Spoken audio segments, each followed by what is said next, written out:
नमस्कार। Take legal explore channel पर मैं राजेंद्र शाह एडवोकेट आप लोगों का स्वागत करता हूं। साथियों, जिस तरह की परिस्थिति आज देश में निर्मित हो रही है, जैसा कि विगत 35-40 दिनों से हमारे देश के आन बान शान यानी देश के खिलाड़ी जो पूरे देश में, पूरे देश ही नहीं बल्कि पूरे विश्व में अपने नाम को रोशन किया, अपने देश के नाम को रोशन किया, उनके द्वारा किस तरह से एक छोटी सी एफआईआर दर्ज कराने के लिए और उस कानून को पालन कराने के लिए जिस तरह से आंदोलन, धरना प्रदर्शन हो रहा है और जिस बर्बरता के साथ पुलिस प्रशासन के द्वारा उस आंदोलन को दबाने का प्रयास किया जा रहा है, उन सब परिस्थितियों को देखते हुए ऐसा प्रतीत होता है कि अब हमारे देश में आवश्यकता इस बात का नहीं है कि बृजभूषण की गिरफ्तारी हो। साथियों, आज विधायिका में अगर हम देखें तो सिर्फ एक बृजभूषण नहीं है, विधायिका में ऐसे कई बृजभूषण हैं। आप लोकसभा, राज्यसभा या राज्यों के विधानसभाओं की जो निर्वाचित प्रत्याशी हैं, निर्वाचित नेता हैं, विधायक हैं, सांसद हैं, उनकी क्रिमिनल हिस्ट्री देखिए तो आपको आधे से अधिक जो प्रतिनिधि हैं वो क्रिमिनल ही मिलेंगे। तो अब आवश्यकता हम लोगों को मुख्य रूप से यह हो गया है कि हमें विधायिका को ऐसे बृजभूषणों से अब मुक्त करना पड़ेगा, ताकि यह एक ऐसे ताकतवर व्यक्ति हैं, उनके खिलाफ सरकार के द्वारा भी एक शब्द बोलने का हिम्मत नहीं जुटाया जा रहा है। चाहे वह बाहुबली कितना भी गलत कार्य कर दे, लेकिन सरकार की हिम्मत नहीं है कि सरकार उनके खिलाफ एक शब्द भी बोल सकें कि आप गलत किए हैं। यानी गलत को गलत कहने की शक्ति जब सरकार के पास नहीं बचती, तब हम लोगों को निश्चित रूप से प्रयास करना चाहिए और हमें एक ऐसी ईमानदार, कर्तव्यनिष्ठ, स्वच्छ छवि वाले प्रतिनिधियों को ही संसद में भेजना चाहिए। लेकिन अब संसद में ऐसे स्वच्छ, ईमानदार छवि वाले व्यक्ति तो चुनाव ही नहीं लड़ते, तो उनको कैसे हम लोग भेज सकते हैं, यह भी बहुत महत्वपूर्ण प्रश्न है। साथियों, इसके लिए हमारे देश के सर्वोच्च न्यायालय को पहल करना पड़ेगा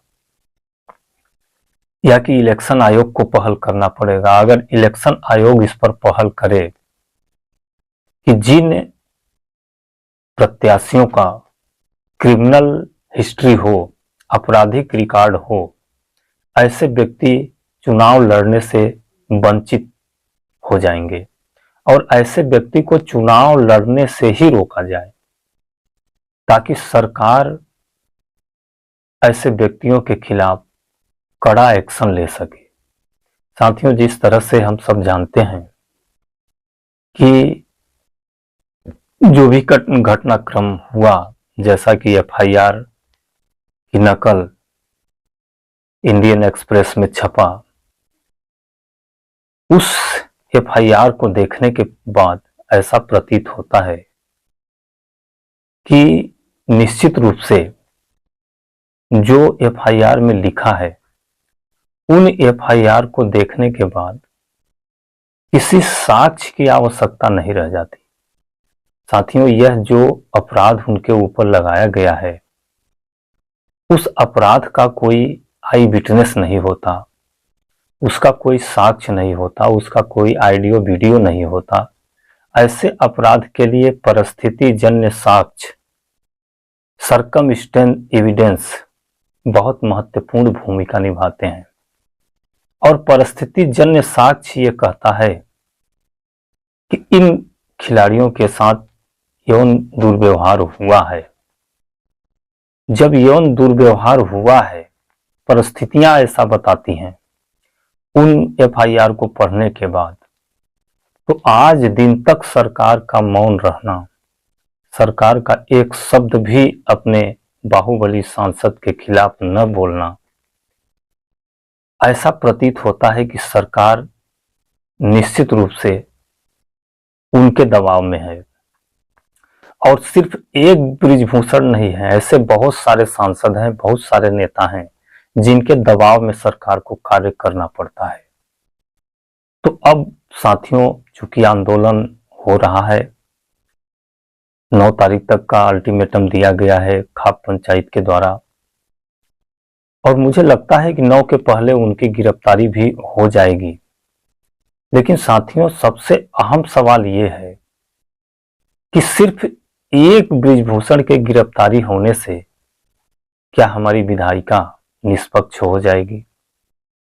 कदापि नहीं साथियों, हमें इसके लिए आंदोलन करना पड़ेगा। हम आंदोलन जो कर रहे हैं उस आंदोलन को सुचारू रूप से चलाना पड़ेगा और हमें सरकार से यह मांग करना पड़ेगा कि सरकार ऐसा नियम बनाए। क्योंकि सरकार नियम नहीं बना सकती, तो इलेक्शन कमीशन ऐसा नियम बनाए कि ऐसे क्रिमिनल व्यक्ति विधायिका में पहुंच ही न पाए। तब हम उन लोगों से न्याय की उम्मीद कर सकते हैं, अन्यथा हम लोग न्याय की उम्मीद करना कतई तर्कसंगत नहीं है, और न ही हम लोग न्याय की उम्मीद कर सकते हैं, और न ही योजना, जो भी योजनाएं बनी है, उन योजनाओं का पालन ही सही ढंग से हो सकेगा। क्योंकि वो लोग खुद ही बाहुबली हैं, आतंकवादी हैं, बाहुबली हैं, माओवादी, आतंकवादी, नक्सलवादी, कुछ भी कह लीजिए, उन लोगों का वही कार्य ही है। उसी कार्य के बदौलत ही वह वहां तक पहुंचते हैं। क्यों पहुंचते हैं? जैसा कि हम सब लोगों को मालूम है कि एक लोकसभा का सांसद जो सांसद बनता है, उसके लिए कम से कम चुनाव जीतने के लिए 10 से 20 करोड़ रुपए की आवश्यकता होती है। और 10 से 20 करोड़ रुपए कोई मेहनत के कमाई से अगर कमाए, तो यह संभव नहीं है कि वह अपने ऑल लाइफ जीवन काल में मेहनत करके 10 से 20 करोड़ रुपया कमा सकता है। और ऐसे बाहुबली जो महीना 2 महीना साल भर में ही 10 से 20 करोड़ रुपया कमा लेते हैं, और उसी पैसे का बंदरबाद करके वोट खरीद के गलत तरीकों से वोट लेके और चुनाव जीत जाते हैं। तो चुनाव वह 10 से 20 करोड़ रुपया लगा के क्या समाज सेवा के लिए चुनाव जीतते हैं? कदापि नहीं साथियों, वो समाज सेवा के लिए चुनाव नहीं जीतते हैं। अगर वो 20 लगाएंगे तो 20 का कम से कम 100 गुना, यानी 200 करोड़ रुपए का अर्न करेंगे। यानी कमाई करने के लिए आज राजनीति कर रहे हैं। तो हमें ये जो कमाई वाली राजनीति है, उस परिदृश्य को बदलना पड़ेगा, उसके उद्देश्य को बदलना पड़ेगा, और राजनीति को समाज सेवा से जोड़ना होगा कि राजनीति से कोई कमाई नहीं होती। तो इसके लिए सर्वप्रथम तो यही है कि हम ऐसे व्यक्तियों को चुनाव लड़ने से ही निग्लेक्ट कर दें, सबसे पहली बात। दूसरी बात, इलेक्शन कमीशन को कड़ा कदम उठाना चाहिए कि जो ये गलत ढंग से कमाए पैसे का वोट खरीदने में इस्तेमाल करते हैं, वोटरों को 1500 पर वोट के हिसाब से पैसा वितरित करते हैं, दारू पिलाते हैं, साड़ी वितरित करते हैं, मोबाइल तक देते हैं, तो इन पर अंकुश लगाया जाए। इन पर अंकुश लगाने के लिए इलेक्शन कमीशन के पास सारा फौज है, वो व्यवस्था कर सकती है। एक एक व्यक्ति के पीछे अपना आदमी, अपना गोपनीय जो व्यक्ति है उसको लगा सकती है, और इस तरह के गलत कृत्य करते अगर पाए जाएं तो उनके इलेक्शन कमीशन इलेक्शन को ही रद्द किया जा सकता है। तो इस तरह से अब कड़ा नियम बनाने की आवश्यकता है, और इस नियम को सरकार आसानी से नहीं बनाएगी। यह मांग हम लोगों के द्वारा उठाया जाना चाहिए कि ऐसा क्रिमिनल, ऐसा बाहुबली, ऐसा स्ट्रांग जिनकी आपराधिक पृष्ठभूमि हो, ऐसा व्यक्ति लोकसभा, राज्यसभा या राज्यों के विधानसभाओं तक में पहुंच ही न पाए। जब हम यह कानून बना देंगे तो निश्चित ही हमारी विधायिका इन लोगों के अंकुश से मुक्त हो जाएगी। और इनका अंकुश इतना है, अब देख रहे हैं आप, जो भी रेसलर प्रोटेस्ट चल रहा है, इस प्रोटेस्ट में वर्तमान सत्ताधारी पार्टी का कोई भी जिम्मेदार नेता उसके खिलाफ बोलने के लिए तैयार नहीं है। यह उनके ताकत का ही परिणाम है, उनके ताकत के ही बदौलत आज बोलने को तैयार नहीं है। तो हमें ऐसे ताकतवर व्यक्ति को दरकिनार करना है, ताकि जो भी व्यक्ति आए, ईमानदार छवि के व्यक्ति आए और वह अपने स्वयं जिम्मेदारी लें।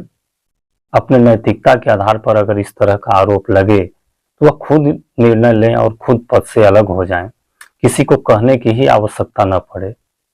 इस तरह का आंदोलन हमें अब करने की आवश्यकता है। साथियों, इन्हीं बातों के साथ, चूंकि ये वीडियो लंबी होती जा रही है, मैं आज का वीडियो समाप्त करता हूं। लेकिन स्वच्छ राजनीति कैसे हो, कैसे संविधान का पालन हो, इसके लिए हमें जरूर विचार करना चाहिए। इन्हीं बातों के साथ मैं आज का वीडियो